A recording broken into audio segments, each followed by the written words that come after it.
Hello and welcome back to another Monday, another fun day where me and Dina come in live just to interact with you, share another fun and exciting conversation. And if this is the first time you are plugging in, congratulations, you landed here for a reason.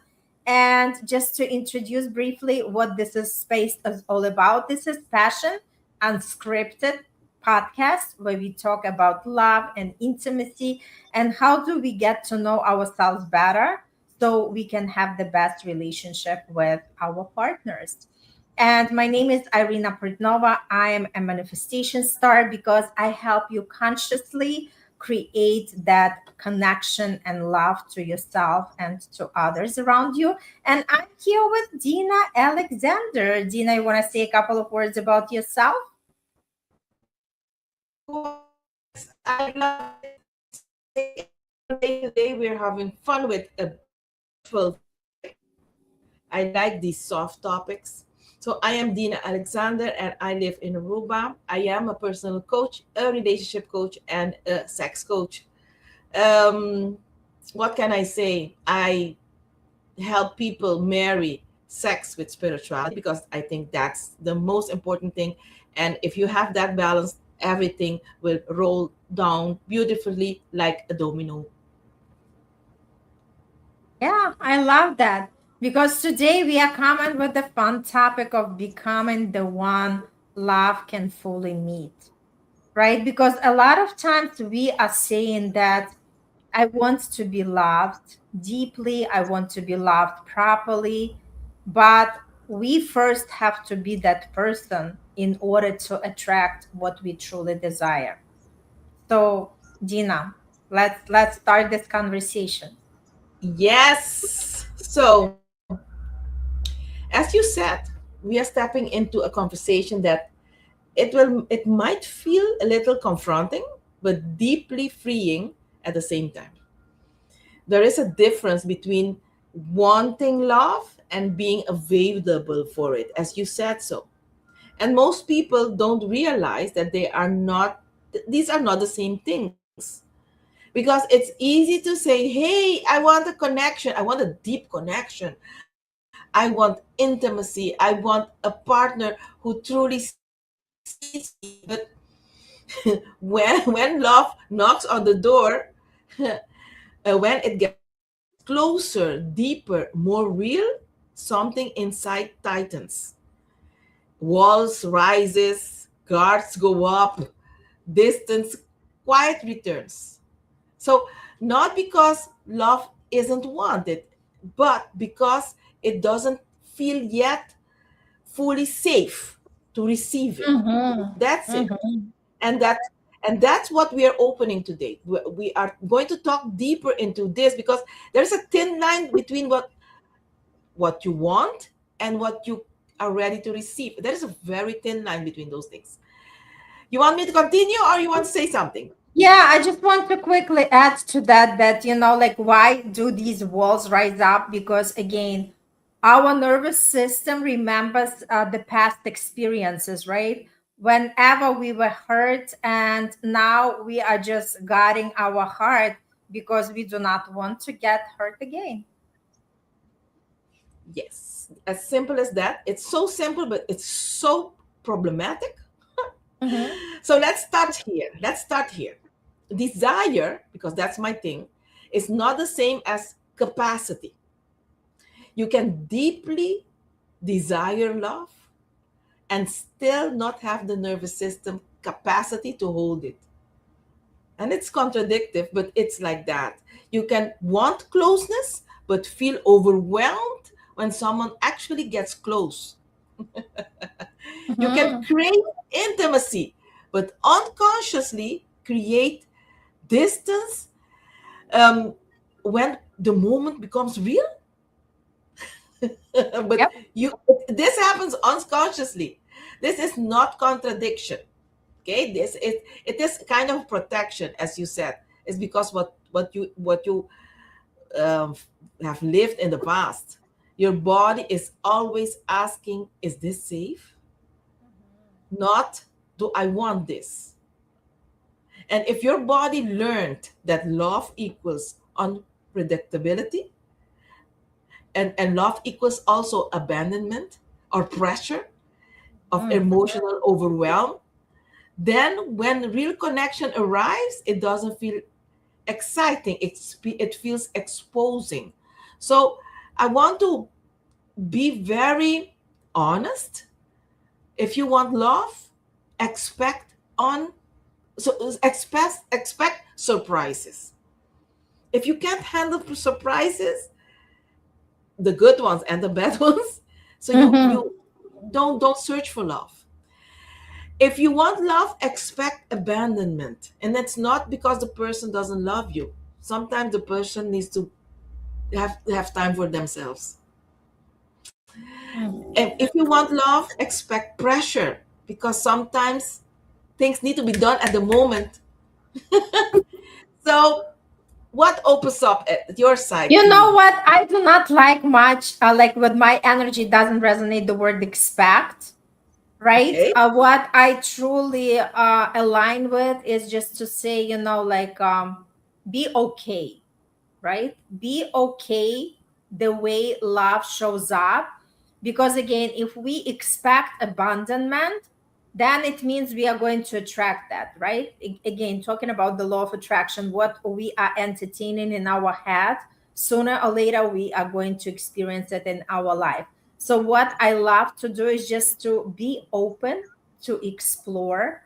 Do not hold yourself, right? And be okay whatever outcome you are experiencing, knowing that no matter what, we can survive through any experience. And what I would love to also add to that, because a lot of times we are the ones who are actually conflicting in the relationship, because if our nervous system is not ready to receive the love the way that we desire, we are going to constantly saying to ourselves, I can't believe this is real. Because if we already been for such a long time in the relationship that where we felt always abandoned, or when like the partner was doing hot and cold games with us, right? So this is something that our minds start anticipating, and our nervous system, like you mentioned, Dina, becomes like convenient with, right? But we know that at any given moment, we have the power to change that thinking. And once we change that thinking, we start attracting a different reality. So I love how you mentioned, like, expect good things, right? But I would just say that rather than expect bad things, I would just say be okay with whatever it's going to show up for you, right? As long as we know what we want from the relationship, as long as we keep our standards, we know that if anything does not work for us, we are going to survive. Perfect. Yes. And maybe I should elaborate a little bit more about Mhm. what kind of abandonment I'm talking about. I should give examples, such as Mhm. Mhm. I have women here that their partners forget to respond to their email messages, WhatsApp messages, because they had work and they were very into that, so they forgot to respond to their WhatsApp messages. So that gives that the lady an abandonment feeling, that she Mm. is not loved anymore, etc., etc. And that's where we need to work on our shadow work, because that Mhm. abandonment is not, is not validated. Okay, that's what I meant. But Mhm. yeah. Mhm. Right. So if I can continue, um, so I like to be honest, uh, gentle but clearly. Most people don't reject love loudly; they reject it quietly. And how do they do that? It looks like this: overthinking everything, just what I said about the WhatsApp message that was forgotten, pulling back when things feel good, because how can this feel so good? Mm-hmm. There is L. So as soon as I finish this, I will read what L just said. Oh, okay. Let me see. Another thing, that we focus on flaws instead of connection. And another thing that women do a lot is staying busy instead of being available. Um, a lot of women are needing constant reassurance that this person loves her, or choosing emotionally unavailable partners. Hey, I tell all my ladies, I tell them, if the first red flag is emotional unavailable, don't give chances. Just Mm-hmm. ignore it. Continue your way. Say goodbye. Thank you. You're a nice man, handsome, but I cannot handle emotional unavailable men. So let's see what L just said. Or moving Hello, forward. Al. It's great to have you with us. Yes, I love it when he just appears and sends a comments.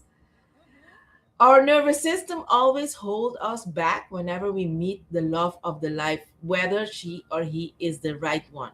The conscious mind always weighs the pros and cons of that person, whether to go ahead or not. Some of us, yes, we work like that. And if you know it's your shadow work and you're working on it, be very compassionate with yourself, and stay um, in good communication with that partner, with that prospect partner. Because Mm-hmm. Can I? if yes, of course, go ahead. Yes. Yeah, I just wanted to add an interesting observation. So I was working once with the client who was very attractive girl, and she basically already married everybody on the first date, and it was so interesting to see, like, like she already planned the future with that person. And I always told her, hey, before you are already, like, figuratively speaking, wearing that wedding dress, get to know the person first, because even in a couple of dates, you cannot really know what that person is all about, right? So when we talk about holding us back whenever we meet the love of our life, right, whether she's right or wrong, this is more about our mind, logical mind, trying to weigh all the cons and pros, because our heart knows right away. But what I invite you to think about, El, more, like connect more with your standards, because we all have our own standards. And it's very important for the partner to meet our standards, because if our standards are not met, and there are things that may be negotiable, but for me there are some things that are non-negotiable, and I know that I would never agree on something than that, right? That's how I am actually determining if the person is for me or not because I'm afraid to let somebody into my world, but for me, as long as my heart feels great, right? Like my soul has to be connected with the person. And second, just to make sure that that person is actually attending to my standards, right? Because again, we can have more than one soulmate, we can have multiple soulmates. And it's Yeah. up to us with the free will. This is our choice. Who do we pick? And sometimes we might end up not with the best match because of our choice. Yeah, totally with you. Totally with you. I hope Al is happy with our response. I'll continue because the time doesn't wait on us. Mm-hmm. So, as I was saying, we reject it quietly, and these are not bad choices. If you overthink, it's not bad. If you're pulling back, it's not bad choice. They are protective patterns. Your system is saying, let's not go too deep. It might Mm-hmm. hurt. So Instead of allowing connection to expand, you manage it just like a business. You control it, you limit Yeah. it, and then you wonder why love feels just out of reach. So that's happening. So, you want to add something or we continue? No, let's continue. So, let's talk about being desired versus being truly met. Okay? Because desire is my thing. Here's the truth Mm-hmm. that changes everything. Being desired is not the same as being met. Desire can stay on the surface. So, I mean, attraction, I mean, chemistry, I mean, attention, I mean, excitement. But being met, that requires vulnerability, that requires emotional presence, truth, and that depth. And being met means someone sees you fully, not just the polished version with all those makeup and everything else, bling bling, not just the attractive version, not just the easy version. Okay, Yep. but that is the level of being seen, and can feel intimate, and it's terrifying because you can't hide anything. That's beautiful. So, L, I hope you're listening, because it is an art. I have a program that I just sold one to a couple of ladies by the name of the art of intimacy. Intimacy is an art, and we Mm. all need to be an artist in that area if you want a relationship. Or if you want to stay all by yourself, it's okay. You don't need that. But if you want a partner, you need to know the art of intimacy. So tell me, Irina, what opens up in you? No, I just love these conversations because they are very deep. This is something not everybody is talking about, especially among, like friends or family, right? So it's good to tune in to this kind of talk and be raw and real, right? And again, Yes. it's just like invitation for everybody to understand, why do we succeed at work? Because we go and do our work every day. So, what happens with the relationship? At some point, people stop working on it. But think about it. If you go to work and work every day diligently, put in all the effort, you do the same with the relationship. Because the way you show up in one thing, you're supposed to show up in other areas of your life, because that is the way that you are going to prosper in every area of your life. True, true.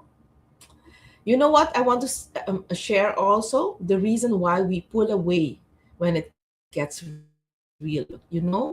It's like, um, we lose control. The majority of us want to be in control, and if you can maneuver, and without being as a co-pilot sitting beside in a car, sitting at the co-pilot side. And for some pilots, some car owners, it's difficult because the person that is driving the car is not pressing the brakes Yep. at the right moment. Okay, and you cannot no longer do it your way, or predict everything, or Mm. protect yourself the same way. And that loss of control can feel unsafe. So, what happens? You create distance, you slow things down suddenly, question everything, or disconnect emotionally. Not because something is wrong, but because something is real. And real love asks you to show up as you are, not as who you think you need to be. And that's how we live. Okay? L said, yes, L, I have that program, The AOI. Art of Intimacy. It's AOL. And what is AOL? AOI. AOI. Mm-hmm.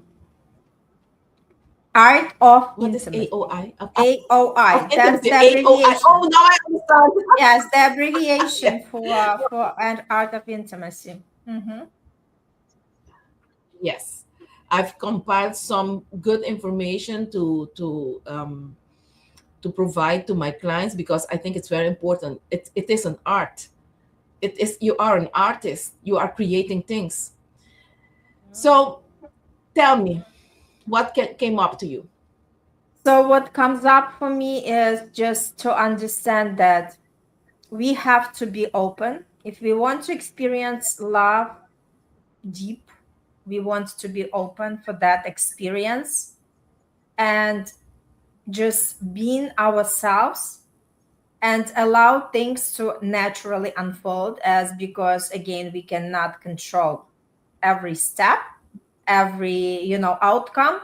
However, we can control how do we um, receive that person, how do we actually navigate the relationship, how do we express ourselves without the fear, how do we actually claim our standards. Everything matters because again it allows us to be authentic selves, and it allows us to experience and see if that person is really good match for us. Yeah, I want to do two things before we go. Mhm. We have time. We are going to go over time a little bit. Yep. I want to embody how to become available after I share with you guys how to become available. And afterwards, we're going to embody that. So we're going to make it practical because I like to be practical. I'm going to provide a, a, a few shifts that can support emotional availability. Okay. And you need to be connected and you need to notice when you pull away. And instead of pulling away, you pause. You pause instead and you act on it immediately instead of pulling away and put it aside. As you pause and act on it immediately. You need to stay present when things feel good. Don't rush past it. And communicate honestly instead of protecting your image. And it requires vulnerability. And Yep. you allow yourself to be seen in small moments first. Trust that you can handle intimacy even when it feels new. And availability is not about perfection, it's about willingness to be there, to be seen. So let's work on it. So let's pause together. One hand on your heart and one hand on your belly. Take a slow breath in and slow breath out of your mouth.